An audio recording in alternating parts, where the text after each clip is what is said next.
শান্তিনগর জেলার জেলাশাসক অনন্যা বোস তার সততা এবং কঠোর শাসনের জন্য পরিচিত। কিন্তু গত কয়েকদিন ধরে তার টেবিলের উপর এমন কিছু অভিযোগ আসছিল যা তার রাতের ঘুম কেড়ে নিয়েছিল। অন্যায় যখন রক্ষকের বেশে ভক্ষক হয়ে দাঁড়ায়, তখন সাধারণ মানুষের যাওয়ার আর কোনো জায়গা থাকে না। আজ সকাল থেকেই অনন্যার মনটা ভীষণ ভারাক্রান্ত। সকালে তার চেম্বারে এসেছিল সুজাতা নামের এক কলেজ পড়ুয়া মেয়ে আর তার বৃদ্ধ বাবা মা। সুজাতা কাঁদতে কাঁদতে জানিয়েছিল যে এলাকার সাব ইন্সপেক্টর প্রতাপ সিং তাকে প্রতিনিয়ত উত্ত্যক্ত করে। প্রতাপ সুজাতাকে বলেছিল, তুই তো খুব সুন্দরী, আমার সাথে চল, তোকে রাজরানীর মতো রাখব। যখন সুজাতা প্রতিবাদ করে, তখন প্রতাপ হুমকি দিয়ে বলে, যদি কাউকে কিছু বলিস তবে তোর পরিবারকে মাদক পাচারের মিথ্যে মামলায় ফাঁসিয়ে জেলে পচাব। সুজাতার মা ডুকরে কেঁদে উঠে অনন্যাকে বলেছিলেন, ম্যাডাম, আমার মেয়েটা ভয়ে কলেজে যাওয়া বন্ধ করে দিয়েছে, ও রাতে ঘুমাতে পারে না, আমাদের বাঁচান। অনন্যা তাদের সান্ত্বনা দিয়ে বিদায় জানিয়েছিলেন ঠিকই, কিন্তু তার ভেতরে অপমানের আগুন জ্বলছিল। সেই রাতেই আরও একটি অভিযোগ আসে। ১৬ বছরের এক কিশোরী রিয়া তার একমাত্র অভিভাবক দাদাকে নিয়ে এসেছিল। রিয়ার অভিযোগ ছিল আরও ভয়ঙ্কর। কনস্টেবল রতন আর সুরজ তাকে রাস্তা আটকে বলেছিল, খুব তো দেমাগ দেখাস, আজ দেখাবো এই এলাকায় থাকতে হলে কার হুকুমে চলতে হয়। রিয়ার দাদা একজন সাধারণ দিনমজুর, তাকেও একই হুমকি দেওয়া হয়েছিল, মাদক মামলায় ফাঁসানোর ভয়। সেদিন রাতে অনন্যা বিছানায় শুয়ে এপাশ ওপাশ করছিলেন। তিনি ভাবছিলেন, জনগণের করের টাকায় পালিত এই পুলিশকর্মীদের এত সাহস হয় কোথা থেকে। তিনি জানতেন শুধু সরকারি ফাইল চালাচালি করলে এই সমস্যার সমাধান হবে না। প্রতাপ আর তার সাঙ্গপাঙ্গরা স্থানীয় পর্যায়ে এতটাই শক্তিশালী যে কোনো সাধারণ মানুষ তাদের বিরুদ্ধে সাক্ষ্য দিতে চাইবে না। প্রমাণ ছাড়া তাদের শাস্তি দেওয়া অসম্ভব। অনন্যা মনে মনে এক কঠোর সিদ্ধান্ত নিলেন, তিনি নিজেই ময়দানে নামবেন। পরদিন সকালে অনন্যা তার ব্যক্তিগত সচিব শ্রেয়াকে ডাকলেন। শ্রেয়া, আজ আমি অফিস যাব না, বাড়ি থেকেই কাজ করব। যদি কোনো জরুরি মিটিং থাকে তবে তা আগামীকালের জন্য পিছিয়ে দাও। আর কেউ জিজ্ঞেস করলে বলবে আমি খুব জরুরি এক সরকারি কাজে জেলার বাইরে গিয়েছি। অনন্যা শান্ত স্বরে বললেন। শ্রেয়া কিছুটা অবাক হলেন। ম্যাডাম তো কখনো এমনটা করেন না। তিনি ভাবলেন হয়তো ম্যাডামের শরীর খারাপ। কিন্তু অনন্যার মনে তখন অন্য পরিকল্পনা কাজ করছিল।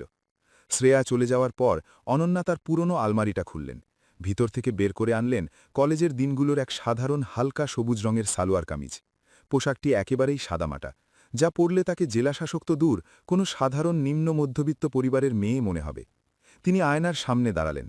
মুখ থেকে সবটুকু আভিজাত্যের ছাপ মুছে ফেললেন। কোনো মেকআপ নেই, চোখে চশমা নেই, চুলগুলো অবিন্যস্তভাবে ছেড়ে দিলেন। কাঁধে নিলেন একটি পুরনো ব্যাগ, যার ভিতরে কয়েকটা বাংলা আর ইংরেজি গল্পের বই রাখা।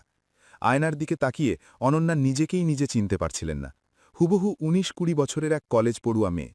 তবে এই সাধারণ বেশের আড়ালে ছিল এক আধুনিক হাতিয়ার। তার পোশাকের ভিতরে লুকানো ছিল একটা ছোট্ট ইমার্জেন্সি অ্যালার্ট ডিভাইস, যা সরাসরি তার অফিসের সিকিউরিটি টিমের সাথে যুক্ত। এই বোতামটি একবার চাপলেই অফিসের কন্ট্রোল রুমে রেড অ্যালার্ট বেজে উঠবে এবং জিপিএস ট্র্যাকিংয়ের মাধ্যমে নিরাপত্তা বাহিনী পৌঁছে যাবে তার কাছে। বাড়ি থেকে বের হবার সময় অনন্যা একবার থমকে দাঁড়ালেন। তিনি কি কোনো ভুল করছেন? একজন জেলাশাসক হয়ে এভাবে একা বিপদের মুখে যাওয়া কি ঠিক? পরক্ষণেই সুজাতা আর রিয়ার সেই আতঙ্কিত মুখগুলো তার চোখের সামনে ভেসে উঠল। তার জেদ বেড়ে গেল। নিজের ওপর পূর্ণ আত্মবিশ্বাস নিয়ে তিনি বেরিয়ে পড়লেন। শান্তিনগরের ব্যস্ততম বাজার শান্তিবাজার। সকালের ব্যস্ততা সেখানে তুঙ্গে। দোকানদাররা ঝাঁপ খুলছে, রিকশার টুংটাং শব্দে মুখরিত চারপাশ। অনন্যা এক সাধারণ ছাত্রীর মতো ভিড়ের মধ্যে মিশে গেলেন। তিনি ইচ্ছা করেই সেই রাস্তাটি ধরলেন যেখান থেকে প্রতাপ আর তার দলবল মেয়েদের উত্ত্যক্ত করার খবর দিয়েছিল। মোড়ের মাথায় একটি চায়ের দোকানের পাশে ৩ জনকে দাঁড়িয়ে থাকতে দেখলেন তিনি। মাঝখানে দাঁড়িয়ে প্রতাপ সিং, বয়স ৩৫-এর কাছাকাছি, চোখে মুখে এক ধূর্ত আর হিংস্র ভাব। পাশে রতন আর সুরজ। তারা পুলিশের উর্দিতেই ছিল, কিন্তু তাদের আচরণ ছিল কোনো মাস্তানের চেয়েও খারাপ। অনন্যাকে দেখামাত্রই প্রতাপের চোখ চকচক করে উঠল। সে পাশের দুজনকে ইশারা করে বলল, দেখ, নতুন মাল মনে হচ্ছে, আগে কখনো দেখিনি। রতন দাঁত বের করে হাসল, একেবারে টাটকা স্যার, মনে হয় নতুন কলেজে ভর্তি হয়েছে। সুরজ পা বাড়িয়ে অনন্যার পথ আটকে দাঁড়াল। অনন্যা মাথা নিচু করে চলে যাওয়ার চেষ্টা করলেন।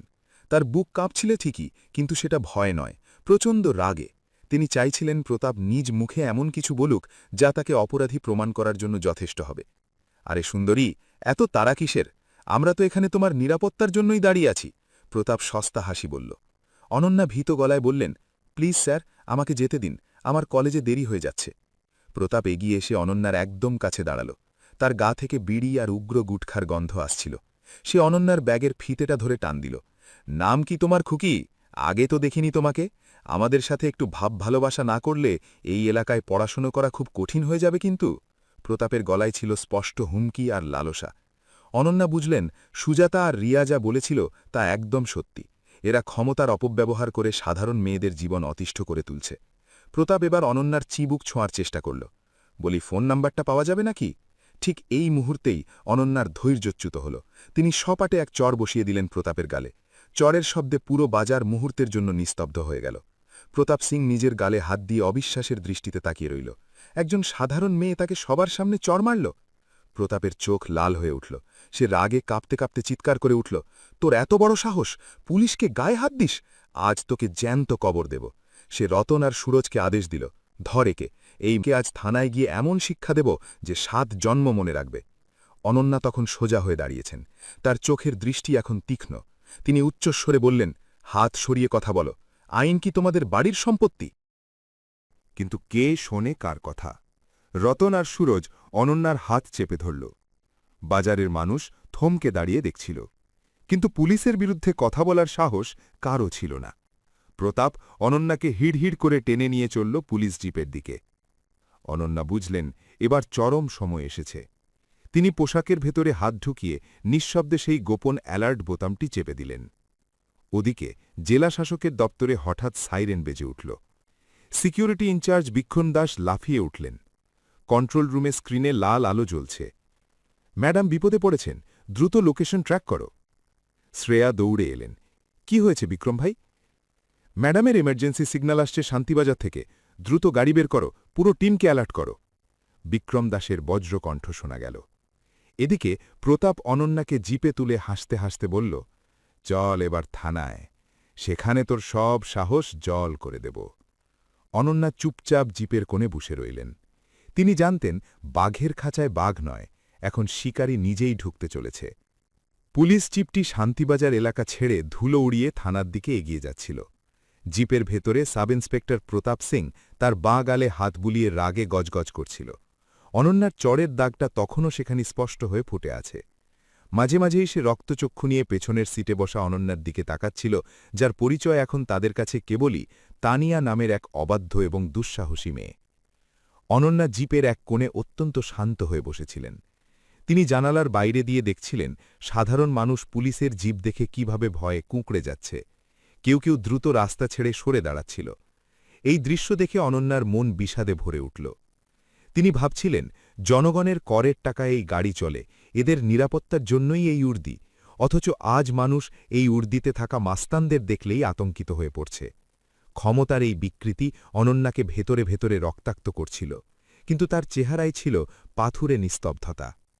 কিরে তানিয়া, এখন চুপ কেন? খুব তো বড় কথা বলছিলে বাজারে। আমার গায়ে হাত তোলার ফল কি হয় তা জানিস? আজ তোকে এমন সব ধারায় ফাঁসাবো যে তোর পুরো 14 গোষ্ঠী জেল খাটবে। প্রতাপ সিং দাঁত কিড়মিড় করে গর্জে উঠল। কনস্টেবল রতন পেছন ফিরে অনন্যার দিকে তাকিয়ে ব্যঙ্গাত্মক হাসি দিয়ে বলল, স্যার, একে থানায় নিয়ে গিয়ে আমাদের নিজস্ব কায়দায় আদর আপ্যায়ন করলেই ওর সব ঘ্যাম আর অহংকার বৃষ্টির জলের মতো ধুয়ে যাবে। শহরের মেয়েরা একটু চড় খেলেই সব সত্যি বলে দেয়। সুরজ জিপ চালাতে চালাতে টিপ্পনি কাটল, আরে ভাই, এই ধরনের মেয়েদের জন্য মাদক মামলার কাগজ আমাদের টেবিলে সব সময় রেডি থাকে, শুধু নাম আর বাবার নামটা বসাতে যতক্ষণ দেরি। তারপর সারা জীবন জেলের ঘানি টানবে আর বুঝবে পুলিশের সাথে পাঙ্গা নেওয়ার মজা। থানায় পৌঁছেই প্রতাপ কোনো ভনিতা না করে অনন্যাকে জিপ থেকে টেনে নামাল। সে অনন্যার হাতের কবজি শক্ত করে ধরে হিড়হিড় করে টেনে লকআপের দিকে নিয়ে চলল। থানার ভেতরে থাকা অন্য কনস্টেবলরা অবাক হয়ে তাকিয়ে দেখছিল। তাদের চোখে মুখে কোনো সহমর্মিতা ছিল না, বরং ছিল এক ধরনের নির্লিপ্ততা, যেন এমন ঘটনা সেখানে রোজকার সাধারণ ব্যাপার। প্রতাপ অনন্যাকে একটি অন্ধকার, স্যাঁতসেঁতে এবং নোংরা লকআপের ভেতরে সজোরে ধাক্কা দিয়ে ঢুকিয়ে দিল। লকআপের ভেতর থেকে পচা নর্দমা আর পুরনো কাপড়ের ভ্যাপসা গন্ধ আসছিল। এক কোণে একটি জং ধরা লোহার বেঞ্চ আর একটা ছেঁড়া কম্বল ছাড়া আর কিছুই নেই সেখানে। অনন্যার টাল সামলাতে না পেরে বেঞ্চের ওপর গিয়ে বসলেন। লোহার শলাকার ওপার থেকে প্রতাপ সিং পৈশাচিক হাসি দিয়ে বলল, এখানেই পচবি তুই আজ রাতটা। কাল সকালে যখন তোর বাবা মা এসে আমার পায়ে ধরবে, তখন দেখাবো দারোগা প্রতাপ সিংয়ের ক্ষমতা কতখানি। জেলের ভাত খেয়ে তোর ওই সুন্দর চেহারাটা যখন শুকিয়ে যাবে, তখন বুঝবি প্রতিবাদ করার পরিণাম। প্রতাপ তার ডেস্কে গিয়ে দাপটের সাথে বসল এবং রতনকে উচ্চস্বরে আদেশ দিল, রতন, একটা কড়া এফআইআর রেডি কর। লেক যেই মেয়েটি এলাকায় নিষিদ্ধ মাদক সরবরাহের সাথে যুক্ত, আমরা হাতে নাতে ধরেছি এবং ও আমাদের ওপর আক্রমণ করেছে। আর হ্যাঁ, ওর ব্যাগ থেকে কিছু নিষিদ্ধ পাউডার পাওয়ার কথা লিখতে ভুলিস না। অনন্যা লকআপের ভেতর থেকে সব শুনছিলেন। তিনি জানতেন তার পোশাকের ভেতরে থাকা গোপন ডিভাইসটির মাধ্যমে অফিসের সিকিউরিটি কন্ট্রোল রুমে রেড অ্যালার্ট বাজছে এবং প্রতিটি মুহূর্তের কথাবার্তা রেকর্ড হয়ে সেখানে পৌঁছে যাচ্ছে। এদিকে জেলা শাসকের দপ্তরে তখন তীব্র আতঙ্ক। সিকিউরিটি ইনচার্জ বিক্রম দাস স্ক্রিনের দিকে তাকিয়ে ঘামছিলেন। ম্যাডামের লোকেশন শান্তিবাজার থানার ভেতরে এবং ওনার এমার্জেন্সি অডিও ফিড অন হয়েছে। সজীব শ্রেয়া দৌড়ে এলেন। কি হয়েছে বিক্রম ভাই? ম্যাডামের ইমার্জেন্সি সিগন্যাল আসছে শান্তিবাজার থানা থেকে। দ্রুত গাড়ি বের করো, পুরো টিমকে অ্যালার্ট করো। বিক্রম দাসের বজ্রকণ্ঠ শোনা গেল। খবরটি শুনে এসপি সুরজিৎ মুখার্জির মাথায় যেন আকাশ ভেঙে পড়ল। তিনি অবিশ্বাস্য কণ্ঠে বললেন, কি বলছো বিক্রম? জেলা শাসককে গ্রেফতার করেছে? প্রতাপের কি মাথা খারাপ হয়ে গেছে? তিনি তৎক্ষণাৎ নিজের কনভয় নিয়ে সাইরেন বাজিয়ে থানার দিকে ছুটলেন। থানার ভেতরে তখন উৎসবের মেজাজ। প্রতাপ সিং চেয়ারে পা তুলে দিয়ে কফি খাচ্ছিল আর রতনের সাথে হাসাহাসি করছিল। রতন, আজ কাজটা দারুণ হয়েছে। বাজারের ওই লোকগুলোকেও ভয় দেখিয়ে দিয়েছি। এখন থেকে আর কোনো মেয়ে মুখ খোলার সাহস পাবে না। ঠিক এই সময় থানার বাইরে সাইরেনের প্রচণ্ড শব্দ শোনা গেল। একের পর এক পুলিশের গাড়ি আর ডিএমের কনভয় এসে থানার গেটে থামল। প্রতাপ কিছুটা অবাক হয়ে জানালার বাইরে তাকাল। এত রাতে এসপি স্যার কেন এলেন? আর ডিএমের গাড়ি বা কেন এখানে? এসপি সুরজিৎ মুখার্জি ঝড়ের বেগে থানার ভেতরে ঢুকলেন। পেছনে বিক্রম দাস আর তার সশস্ত্র বাহিনী। প্রতাপ সিং তাড়াহুড়ো করে উঠে দাঁড়িয়ে স্যালুট দিল। জয় হিন্দ স্যার, এত রাতে আপনি হঠাৎ এখানে? কোনো বিশেষ অর্ডার আছে কি? এসপি কোনো জবাব দিলেন না। তিনি সরাসরি লকআপের দিকে এগিয়ে গেলেন। প্রতাপ ঘাবড়ে গিয়ে পিছু পিছু দৌড়ালো।